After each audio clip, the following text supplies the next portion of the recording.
All right, guys. Welcome to our preview of Manchester United versus Southampton, and also the preview of Chelsea versus Palmeiras in the FIFA World Club Champion. I'm here today with Monza. Monza is a Chelsea fan. Yes. A very, very outstanding one. Yeah. And I'm here also today with my friend, my brother, Morgan, who is a Manchester United fan. Morgan, let me start from this. Last game against Burnley, everybody thought, Burnley are the 20th in the Premiership. Manchester United are going to win them. Now they are playing against Southampton, a very, very strong Southampton, with their win against Tottenham and their recent performance. What do you think? Do you think Manchester United can lift themselves and win that game comes tomorrow?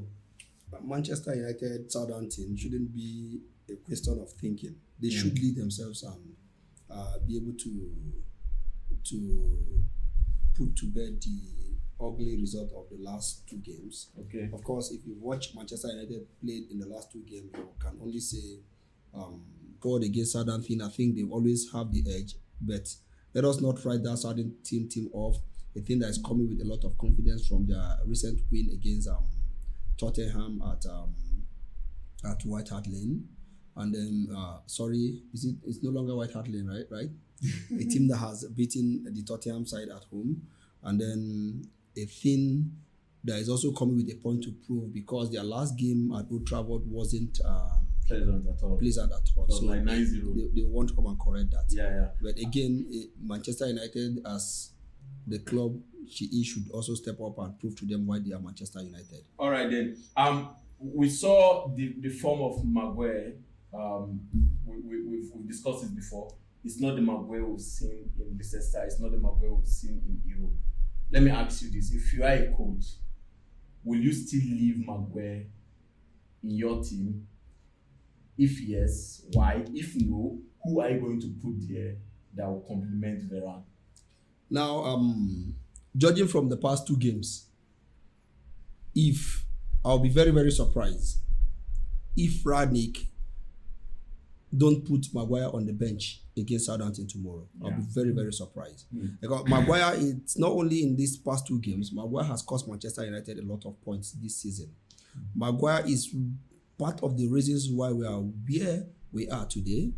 And I feel as the captain of the club, with the experience he has garnered over the year, there are certain mistakes that shouldn't come from a player of Maguire's caliber. So for now, I think he needs to be kept on the bench. He needs to have other players take his place so he can understand why he needs to step up his game. Yeah, I can see a Chelsea fan here. Yes. What do you want to say about I just want to ask you about the attack. We have seen some decline in the goals scored, even though there are a lot of chances created in your games. Let me say shots played. In the last two matches, you have played over 50 shots. And out of that, in the last match alone, 12 shots were on target and they were stopped. Only one passed through. And in your last two games also look similar.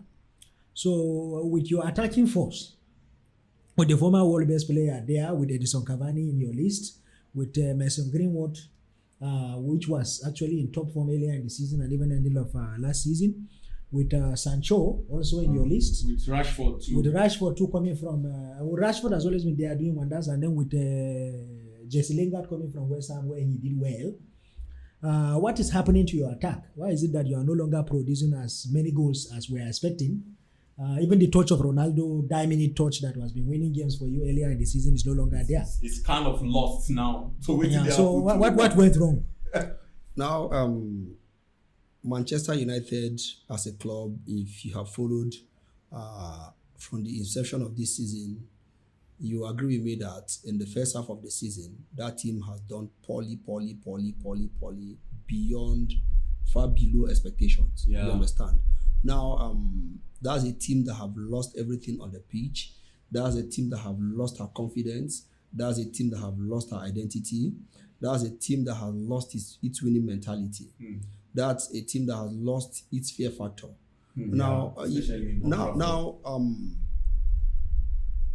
you can understand from recent games, especially under Ralf Rangnick, that the team is trying to pick up in all ramifications. Now, starting from where the team has been very, very awful, which has been the defense, I think that the team is trying to put that into correction. Now, talking about the quality, or rather the caliber of players you have in the attacking department of that team, you should have that team scoring every now and then, but it is not happening that way. Why is it not happening? It has been like that before now because of the system the team is playing in. Now the system is trying to change, and now you can see the team playing at the front foot, but it is not scoring the much goal that it needs to be scoring. I think that's a team that is trying to gain her confidence back. The confidence level is not there at the moment, but the positive you can take is for the fact that they are playing these days and they are no longer at the back footing. They are on the front foot. What they need to do is to build that level of confidence within themselves and then be able to hit that final touch to put the ball at the back of the net. Also, now, if you want to set your defense tomorrow, if you are a coach of Manchester United, who will you use in that defense? Well, if Lindelof is fit enough, which I don't know because I noticed he has not been training. I think he only started training just about 2 days. Have Eric Bailly there too. 2 days ago. Eric Bailly is not fit.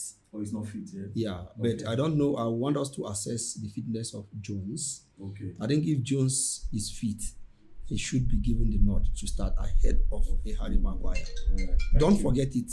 Jones is not that of a bad defender. Yeah. He has been very, very unlucky with injuries. Yeah. I think giving him the chance to start tomorrow wouldn't be bad. Ahead of a Maguire that has always let us down this season. All right. Let's come to Chelsea game now. Chelsea are playing Palmeiras.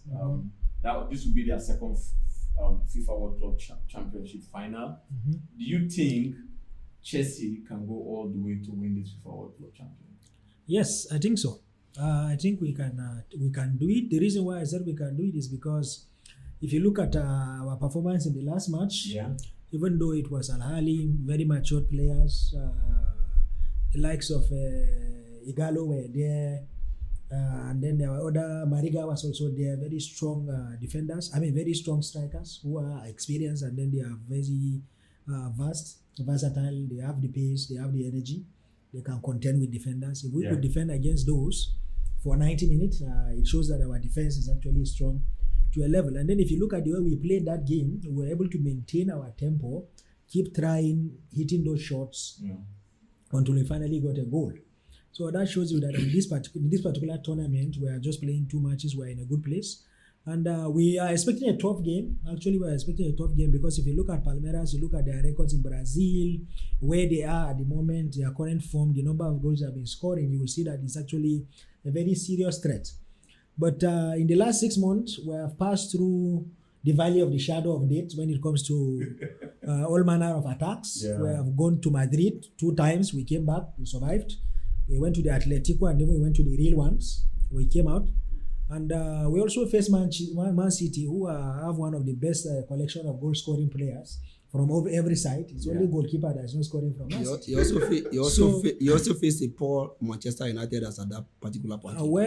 For Manchester United, that is a discussion for another day because if you are talking about poor, Man U have always been poor in recent times. It's not a matter of big names, expensive players. I agree with they've been poor over time. They've been poor over time, but that's a team that have had, even in the poor state, has had every edge over your high-flying Chelsea. Over our high-flying Chelsea. Because I think in the last couple Chelsea of Man U years, now, I think we're not bringing it we should focus on the fresh things in the cabinet.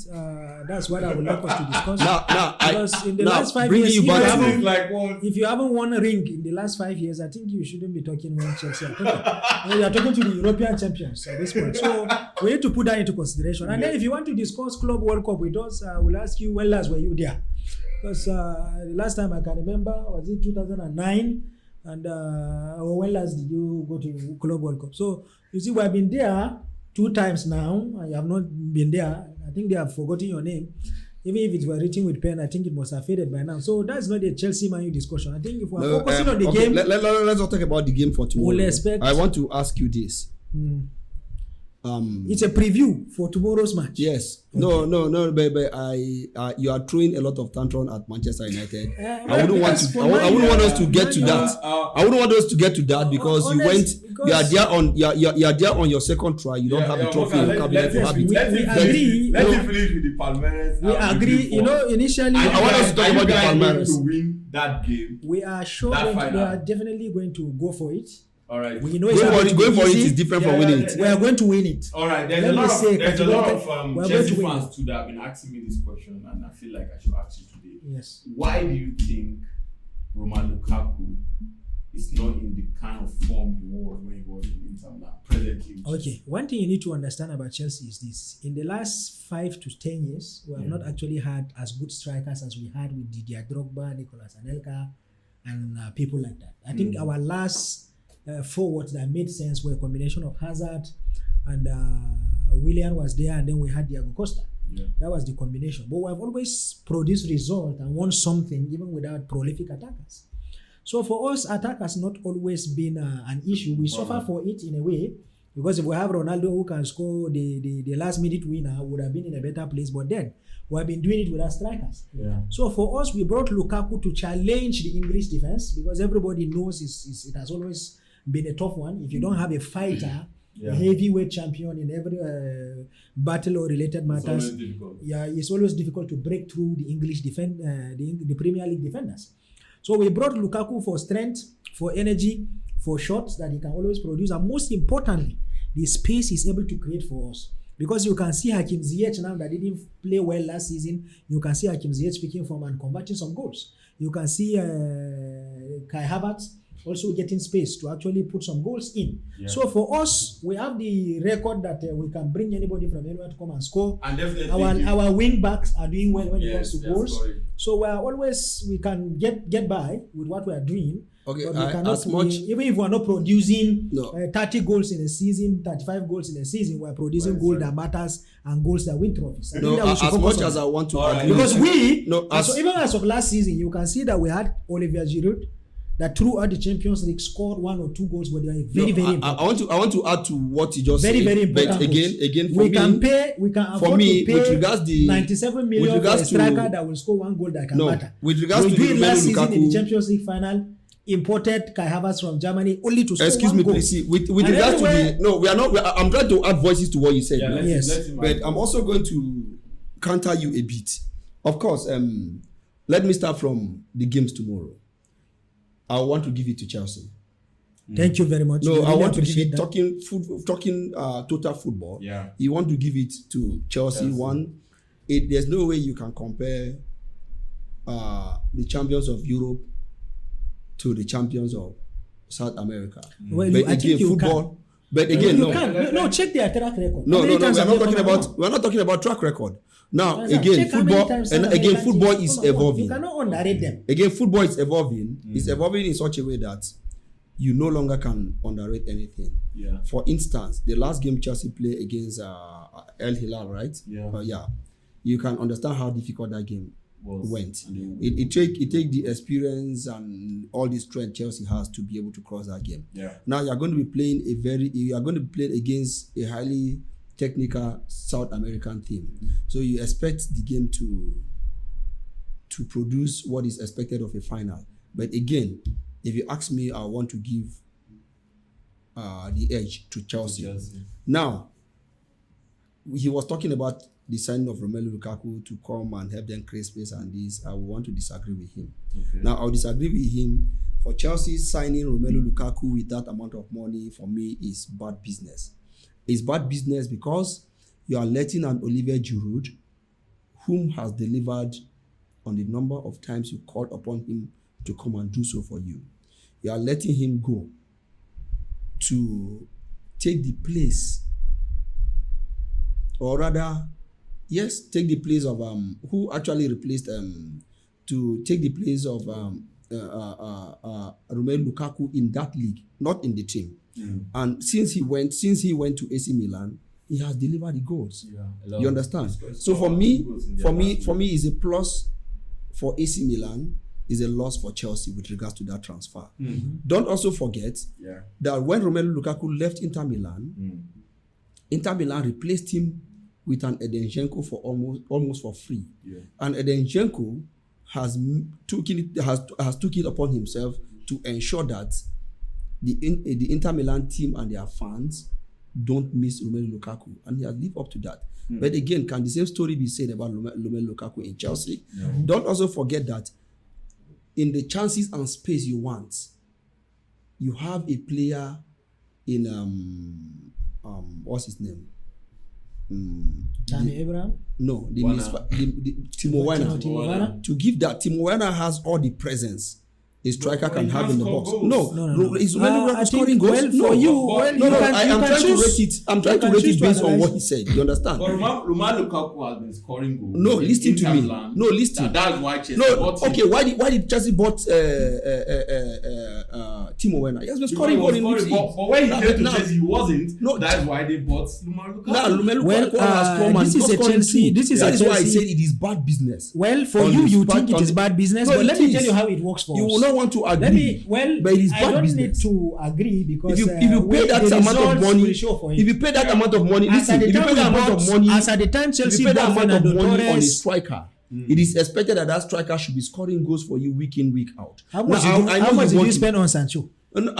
No, Sancho is not your out and out striker. I don't understand. It's not an out. No, it's not your out and out striker. How much did you spend on Maguire? Maguire that is. No, you are digressing now. Yes, no, we have to digress. No, you are digressing. Is that bad business? I thought yes, Maguire is bad business. As a Manchester United fan, I will tell you Maguire is bad business. Is Pogba a bad business? No, Pogba is not a bad business. Pogba is not a bad business. To an extent he is, but you cannot say it's totally a bad business. Now, you don't have to mention Sancho when we're talking about bad business here. Sancho is still a very young player who is evolving. Yes. Can you say the same thing of Timo Werner? But you cannot say Can you say the same thing of Hakim Ziyech? Can you say the same thing of Kai Havertz? No, but I have not told you. Let me tell you something. We can take other players are scoring. Then why do you have to spend that amount of money on him? Why is he not scoring? The reason why is Lukaku is not scoring. Yeah. Where is Lukaku? As of 1 month ago, Lukaku was where? He had injuries. Yeah. Are we together? Now we have. No, don't give that analysis. What happened before 1 month ago? He has been playing before 1 month ago. Before 1 month ago. Yeah, he has been playing before 1 month ago. Exactly. Now how many goals has he scored in the season? To you. We have like 3 different types of attacking system in Chelsea. You are cooking up excuses. All right. You can explain the failure of Manchester United with Maguire. I can explain this. Yes, exactly. We have Timo Werner when we need pace, to create goal with pace. When we need the creativity, which we'll always need, we keep Kai Havertz there, play him as a false 9. When we want strength, the shots. I'm going to ask you a question. Space, I'm going to ask you a question. Listen to me. That is what we do. No, I'm going to ask you a question. And what I want to ask you is this: when Lukaku is playing, have we gotten goals? Even if not from him, have we gotten goals? Because part of the things we do as a team is to use one or two people to create chance for another. I'm going to ask you a question, and I want you to correct this. I want you to correct this now. I want to tell you is this: we don't have bad business as regards to attackers because we bought Fernando Torres at that time from Liverpool at 50 million pounds. See, if you say you sign Romelu Lukaku, value at 50,000. You say you sign Romelu Lukaku because you want him to create chances for you. All right. If you say you sign Romelu Lukaku because you want him to create chances for you, I say it is wrong because now go and look at the matches. Go and look at the matches Chelsea have played without Romelu Lukaku. They have scored more goals in those matches. Go and check the record. The thing is that in the matches like last, we had Lukaku produce 1 goal. He can be there for that. We are looking for attackers who can give us that edge to get to the final. 4 finals. All right. Every final. You went to a Champions League final. You went to a Champions League final. Won the cup without Romelu Lukaku in the last season. What will be your prediction, Chelsea, Palmeiras? Well, we can do with 1-0. But if they score, it's 2 goals. It's going to be 2-1 in favor of Chelsea. All right. Because we sure know that we can defend. Unlike my prediction for that game. Yes. Thank you very much. What's your prediction? My